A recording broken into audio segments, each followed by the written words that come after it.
The people who are going to be best at agentic AI are the people who are the best at delegating. Right? So if you are skillful at delegating a task, you are going to be very skillful at working with agentic AI.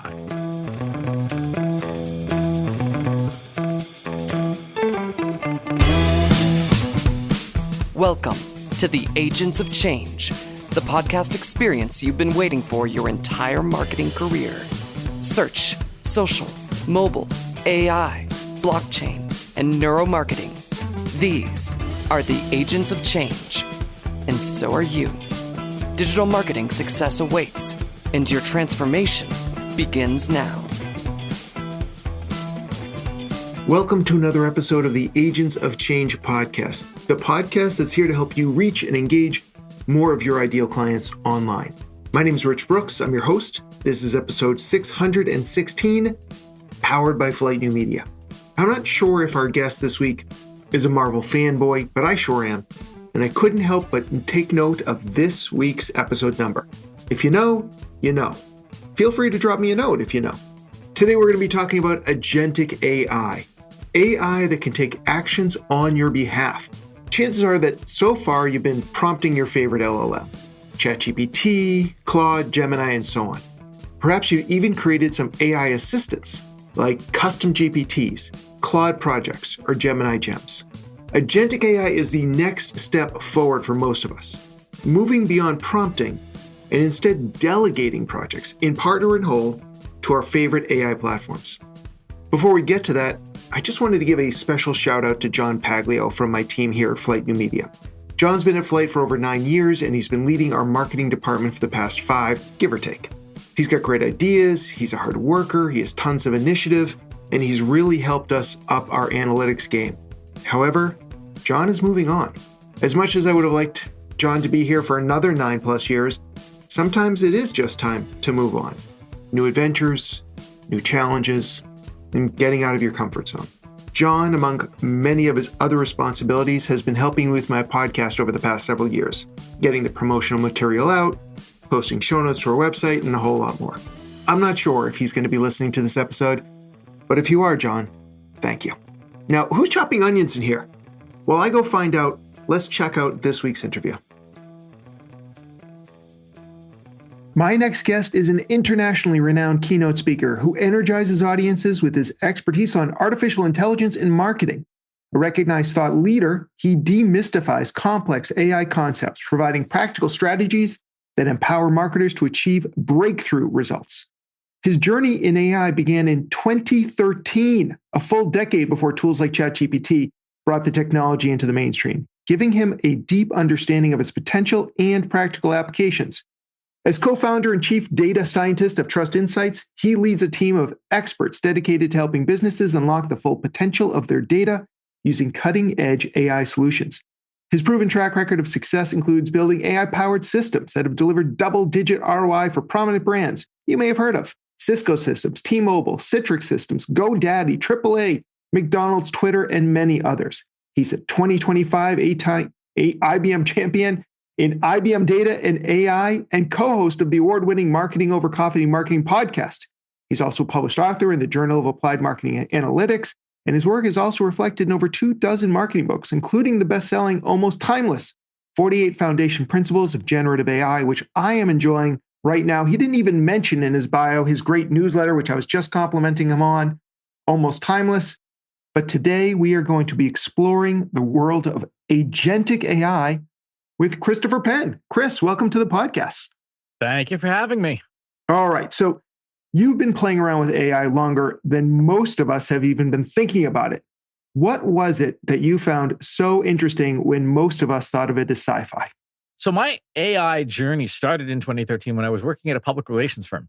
And we were given the remit. We had to try to figure out, how do you measure the impact of PR, given that a lot of the time there's no click stream, like from here to here to here to conversion.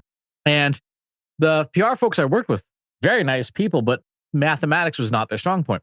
So what it came up with was we had to start looking outside of regular marketing and saying, how do other disciplines do this? And one of the disciplines that did that was a discipline called bioinformatics, where they have to look at a bunch of different measures in the human body when you administer a medicine, a treatment, right? And say, well, what's the statistical relationship with all these other things like your heart rate and your blood pressure and your blood sugar levels, et cetera, versus, before and after when this thing happened, controlling for other stuff. Well, those bioinformatics concepts were something you could apply to public relations. And so that was how I got started in AI, by saying, can we use machine learning? Can we use bioinformatics technology to measure public relations, which is kind of like using a jet airplane to go to the grocery store. And it worked. We were able to say, like, this is the uplift, accounting for everything else that's going on. This is the uplift that you got from this particular piece of press coverage. Wow. I know a lot of PR people who still are unsure how to measure their impact. So they would probably want to check that out. Now, I asked you to come on this podcast and I said, what do you want to talk about? Because I enjoy your newsletter and I'm reading your book and I've just enjoyed seeing you present at the different conferences we've both been at. You suggested agentic AI. Why do you think that's so critical to businesses right now? Agentic AI is kind of a time skip. And here's what I mean. If you look at the evolution of internet access, Africa in particular kind of jumped the line. What they did was they did not build out a large wired infrastructure. They didn't have the budget to do it. And so they kind of skipped right to 4G and 5G, going straight to wireless. And so if you go to many different African communities, particularly out in more rural areas, everybody is just using these, right? They're not plugging into Ethernet jacks and stuff. They leapfrogged. Agentic AI is one of those opportunities in the evolution of this technology where if you think about the evolution, just November 2022 is when ChatGPT came out, right? And it was dumb as a bag of hammers, but people could understand what it did.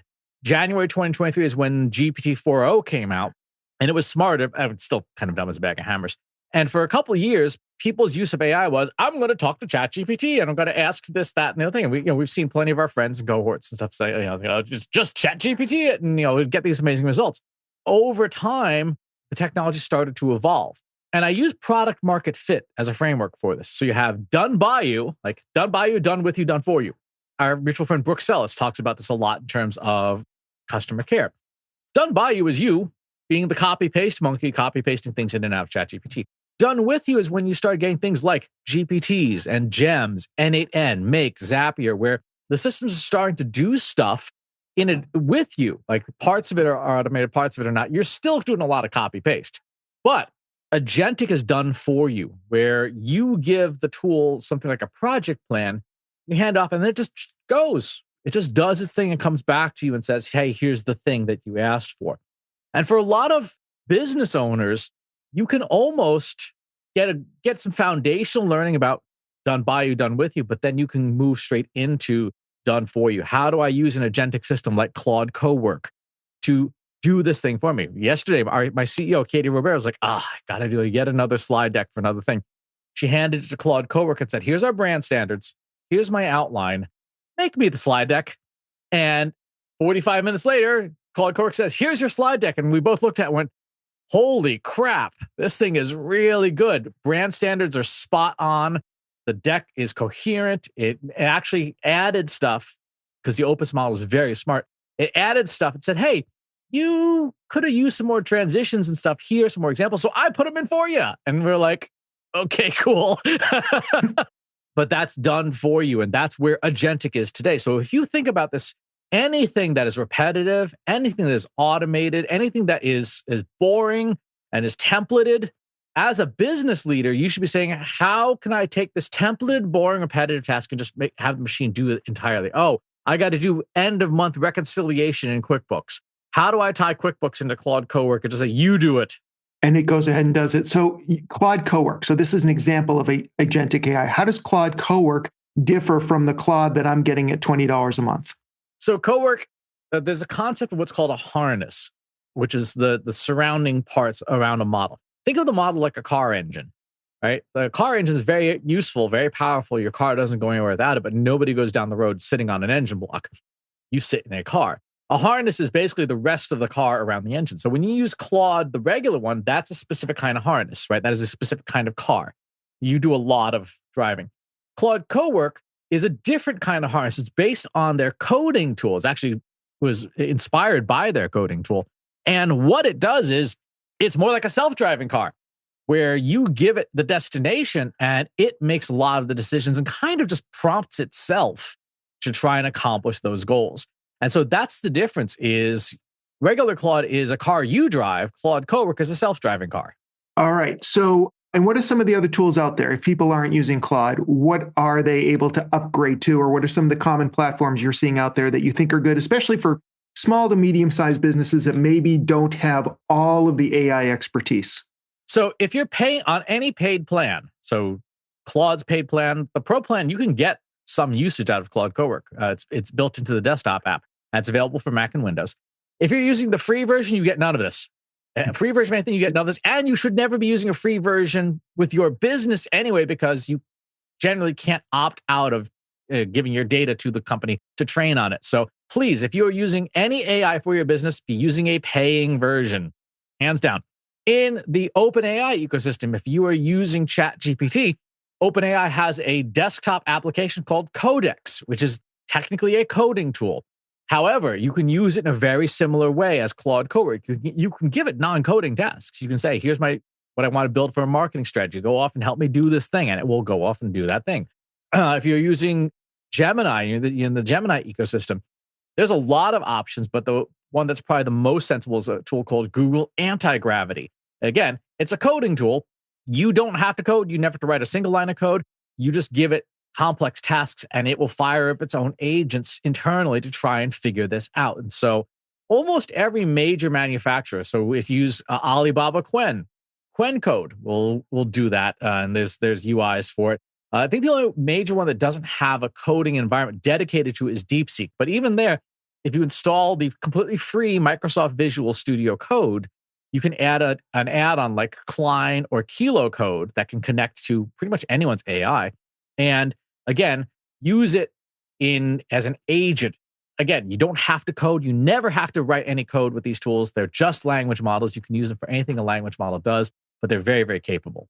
So before I dig into some of the things that you just said, I want to go back for a second because you were talking about how Claude Cowork helped Katie develop this slide deck. What was the final product like? Because I ask this because my experience using LLMs is they'll often say, oh, would you like this in a PowerPoint presentation?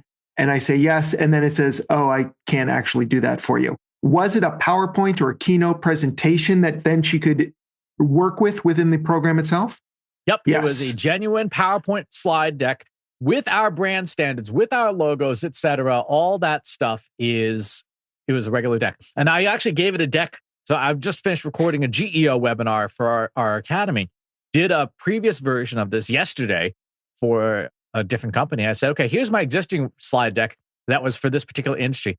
Generalize it and also kind of fix up my slides because they were kind of janky. And Cowork's like, great, I'm going to get started on this. I have this list of 20 questions for you to answer.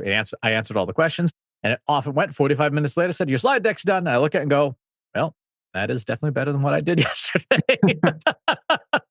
All right. So for those of us who grew up on Skynet and nervous about giving AI too much autonomy, how can we approach agentic AI? What are the guardrails for keeping AI from going off the rails? Andrej Karpathy, one of the co-founders of OpenAI, said in 2023, the hottest programming language is English, right? In 2026, the hottest programming language is project management skills. How would you delegate? How would you build a project plan for whatever it is you're trying to do? Forget about AI. How would you build a good project plan to do something like revise this slide deck or build me a marketing strategy or help me increase my sales by 10%? What kind of project plan would you put together? Katie calls this the 5P framework, the Trust Insights 5P framework. Purpose, people, process, platform, performance, which is, by the way, is the perfect project plan. That's a lot of P's in one sentence. Purpose, what are you trying to do and why? People, who's doing it and who are you doing it to? Process, how do you do the thing? Platform, what are you doing the thing with? And performance, how do you know you did the thing? And if you think about it, this applies to everything. If you are making breakfast, purpose, you're hungry, you want breakfast. People, who's doing it? You are.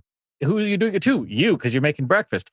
Process, what are you making? How are you going to make it? I want to make an omelet. Great. How do you make an omelet? Mix the eggs, et cetera, et cetera. Put the stuff in the pan. Platform, use a nonstick pan unless you hate your life. And performance, did you end up with something edible? If you build out really solid project plans, you give it to an agentic system and it will execute the plan. The two things that are most important are the purpose and the performance. If you say, this is what success looks like, this is how we define success, then as the agent runs autonomously, it can keep referring back to its plan and go, have I met the success conditions? Yes, no, yes, no. So, for example, when I'm writing code, I will say, success is 100% test coverage, 100% unit test passing, 100% integration tests passing. That is success. You are not done until all three of those measures are met. And so when it's working, it's spinning over here in the little window. You will see in the chat, in 98% test coverage passing, it says, but the success criteria is 100%. I'm going to go back and keep trying again. AI goes off the rails when it does not have clear, objective, very deterministic outcomes, right? This blog post must be 800 words, may not use passive voice, and must contain no adverbs. If you give it success criteria like that, it will work until it figures out, here's the thing. You want it to be exactly 800 words. You want to have no adverbs. You want to have active voice only. Here's your blog post. What this forces you to do as the operators, the project planner, the project manager, is think very clearly, what is success? And if you don't know that, AI is 100% going to go off the rails on you. And it more often than not just going to create kind of garbage, but it can misbehave, right? If you use a tool like Claude Code on your computer and you don't know what you're doing, you just say, hey, here's access to my hard drive unlimited, you're going to have a real bad time, right? So purpose, people, process, platform, performance is make sure that you are dialed in, particularly on performance, on success, and the tools will behave themselves. All right. And I'm sure, like, when you're working with the agentic AI, is it a similar experience to way that we're currently using LLMs? Like, are you just having conversations and uploading documents and going back and forth with it? Or is the experience different in your opinion? The experience is much different because you're handing things off. So if you think about it, an agentic AI, like it sounds so fancy, it sounds mysterious. It's no different than a travel agent, right? Or a tax agent or a real estate agent. You give someone a task, they go off and do it, and they come back and say, hey, I sold your house, or I filed your taxes, or I booked you on this cruise with this thing that you said you wanted to do. That's what an agent is. It just goes off and does things. So when I'm using agentic AI, for example, in some cases, yes, it's interactive. Like I have in my Claude Code, I have it wired to connect to my Asana, my calendar, my email, my HubSpot, and my Jira task board. And so every day, when the first thing they do when they come in the morning is I open up my Claude Code and say, give me my daily briefing. And the agents go off and do their thing, gather all the information, say, here's your briefing, right? That's an example of a more interactive one. But I don't have to sit there and prompt it because I've built the agents within the system to go and do that thing. Other times, like if I'm in the midst right now of doing that's a data processing thing right there. I gave it, here's the project plan with the 5 Ps, go. And in the beginning, it will ask some clarifying questions, and then it just goes and it will ping a little notification when it's done saying, hey, I'm done. Here's your thing. So as I'm thinking about this, like it sounds wonderful, but there's this still part of me that's like, okay, I'm giving it access to my calendar. I'm giving it access to my emails. These giant tech corporations that make so much money off of data gathering are now in my grill. That's where I start to get some concerns, and I'm sure some other people listening may have some of those same concerns. What's the progression like from being really careful about the data you're sharing with these tools to where you do feel like you can trust them, at least with specific tasks? I'll point out this. A big tech company already has all your data. Where do you think your calendar lives? Where do you think your email lives? Where do you think your Word documents and stuff live in Microsoft 365 and stuff? You already don't have control of this information. Your software is in QuickBooks, which is online, right? Your accounting is there. Your legal documents are in DocuSign. You already have forfeited your privacy to big tech companies. It's just a question of which big tech companies have that data. When it comes to AI, one of the first most obvious things you should do, and you can use AI to do this, is review the terms of service and say, before I click pay, what are the terms of service on this? And if you're big enough, you might even be able to say, like, yeah, you know what? I want a separate contract. Almost every service that's paid has what I would call commercially reasonable privacy, which means that your data is mostly safe most of the time. The exception across the board, without exception, is lawful requests from the government. The companies will just hand over your data. And so if there are things that you would prefer never be exposed, There's what's called local AI. These are AI models that are smaller, they're dumber, they require a lot more hand holding, but you can run them completely on your computer if your computer's nice enough and unplug the internet and use them. So, an example of that would be Alibaba's Qwen 3 Next models.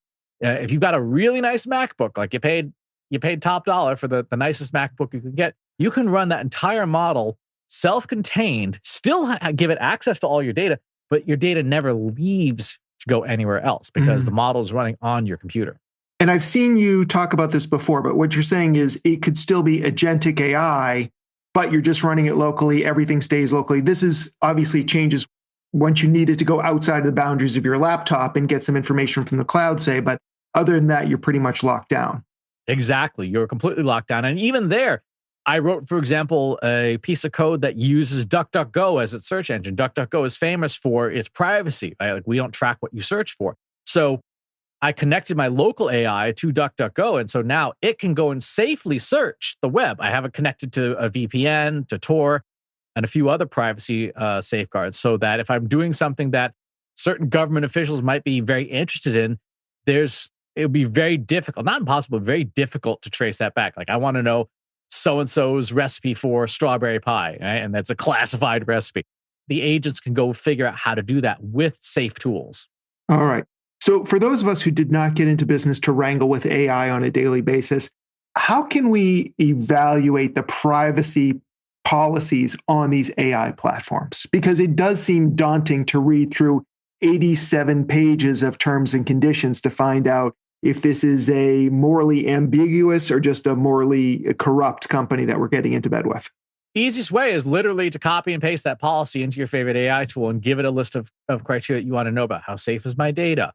When will my data be handed over, right? What's good about this privacy policy? What's vague? What could be weaponized against me? Ask the questions that you have concerns about and have the model evaluate and say, score each of these questions 1 to 10, where 10 is I'm very safe, and 1 is, hey, here's my data, everybody, and have it evaluated, right? So these tools are extremely capable of language processing, so give them language tasks, and that is a perfect example. All right. Now, all of this sounds incredibly exciting, and just the idea that, although I still love doing my own slide deck, so that's probably not going away, but for other things I can imagine that I'd want to get off my plate, sounds incredibly exciting. But if we're running a small business and we don't have a dedicated IT person or a big tech budget, how approachable is this really today? Should we try our luck today, or should we wait for tools that are maybe easier for the mere mortal business owner or marketer to use? I would say if you want to get into agentic AI, the easiest starting point for the non-technical person is Claude Cowork, which is part of the $20 a month Claude subscription. Install Claude Desktop. It's available for Mac and Windows. The Cowork window is there. And then you install, because there's 11 built-in plugins that you can turn on, such as marketing, sales, legal, operation, data analysis, etc. And these are just little add-ons that are free. They're included with your subscription. And you can start using them. And they're very, very good. So you might say, okay, start up Claude Cowork and say, here's the homepage of my website. Here's who my customer is. Claude Cowork, use your marketing plugin and tell me, is my site any good? Like, am I appealing to my customers? Give it a landing page, turn on the sales module and say, is my page going to sell to my customer? Or what should be better to make this landing page stronger to help me convert more? Think about the things that are real business problems and using one of this very straightforward agentic framework. You'd give it a 5P plan, right? Purpose. I want my sales landing page to convert 20% higher. People, here's who my ideal customer is that I'm trying to attract. Process. You're going to read through my landing page. You're going to compare it to your known best practices. Maybe go search the web for best practices for my kind of company. Platform. Obviously, it's Claude Cowork. And then performance. Give me 3 to 5 options to improve my landing page's conversion rate by 20% using your sales tools. And it will go off and do that thing. It will come back with your analysis. Then you, a human, have to read it and think it through and go, is this reasonable, right? Is this something I haven't tried? And the more information you can provide it, the better it will perform. One of the most powerful tools you have is right here in your hand. It is literally the voice memos app on your phone. You would sit down and say, all right, listen up. Here's the situation. Our sales were down last quarter.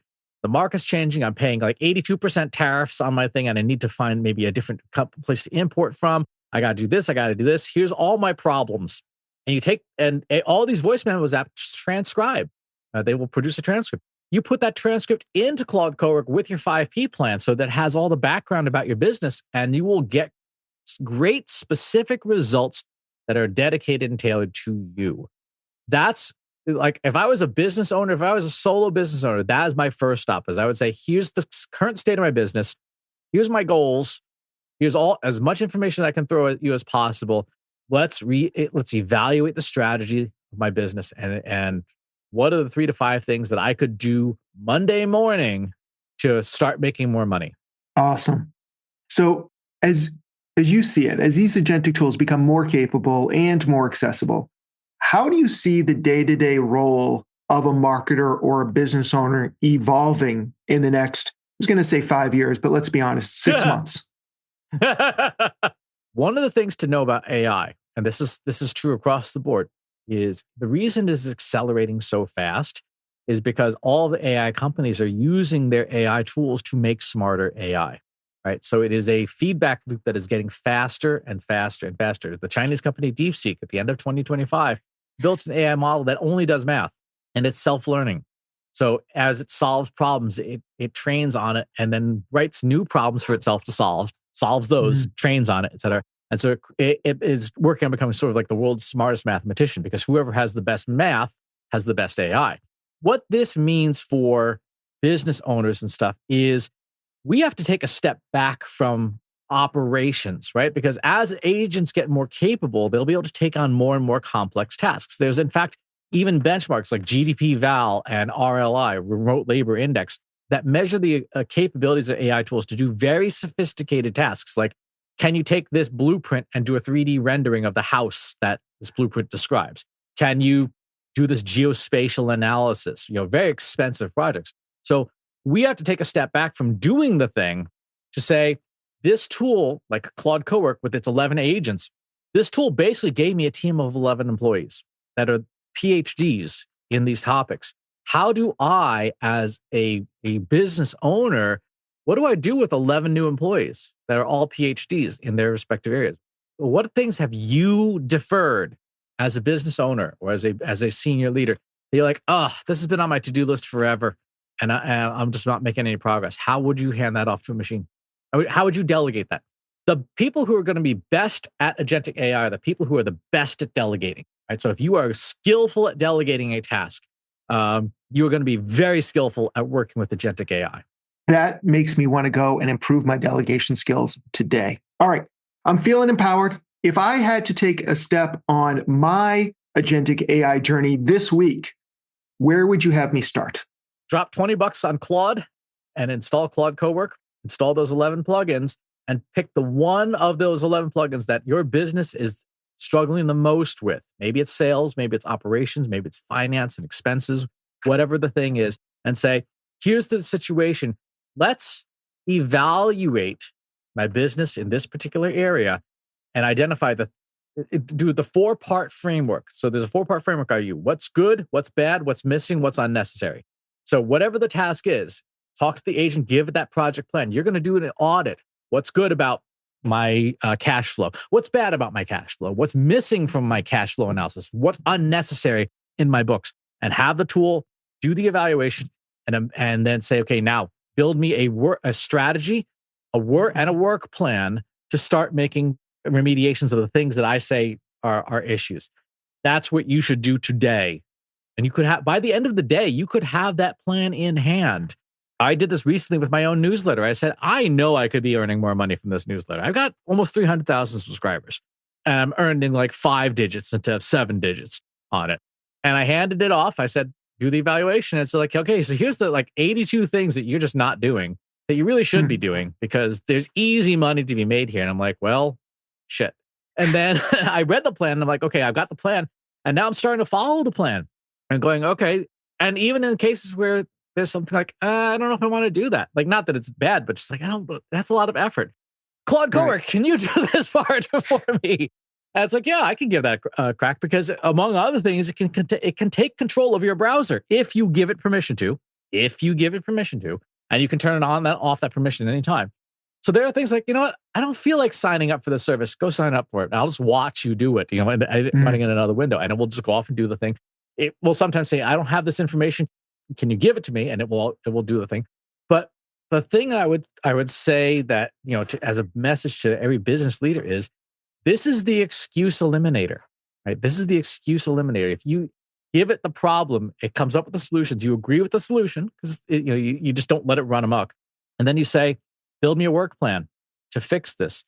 You are out of excuses now, right? Because it literally did everything. It said, here is the work plan to get you to your goals. So if you do not get to your goals, it is now entirely your fault that you did not execute the plan. All right. Well, that puts a lot of work on my plate, or at least a lot of emotional work on my plate to actually get these things done. Chris, this has been amazing. Where can we find out more about you and Trust Insights? So the easiest place to start is trustinsights.ai. That is our company. And you can find all the stuff there. And if you want to find me personally, ChristopherSPenn.com. And those are the two places that will not be presumably taken over by like hostile billionaires anytime soon. Although if you are a hostile billionaire, they'd like to give me millions of dollars, visit my contact form. Exactly.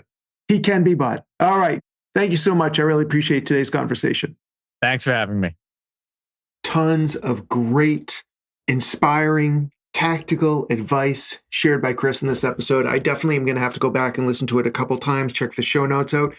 And if you're feeling the same way, don't worry, we have you covered. Just head on over to theagentsofchange.com/616. You'll find the show notes, you'll find the transcript, you'll find the audio, you'll find a blog post about everything I learned from this interview with Chris, links to Chris's company and everything else that he shared with us today. Again, that's at theagentsofchange.com/616. Now, Agentic AI won't replace your judgment. In fact, it just frees you up to use it more. You need to lean into delegating more work to Agentic AI and become a true agent of change.